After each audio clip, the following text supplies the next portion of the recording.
Today, you will learn how to remove field shading in Word. First, click the File tab, then click Options. A new window will open. On the left side, click Advanced.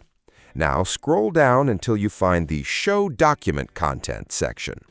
Here, look for the Field Shading option. Click the drop-down menu and choose Never if you do not want any field shading at all. You can also choose When Selected or Always, but for no shading, Never is the best option.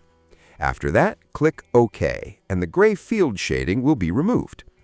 And if the gray background is coming from pasted text, just select the text, click Text Highlight Color, and choose No Color. If that still does not work, cut the text, then paste it again using Keep Text Only. You can also paste the text into Notepad first, then copy it back into Word to remove the gray background. That's it. If this helped, please like the video and subscribe.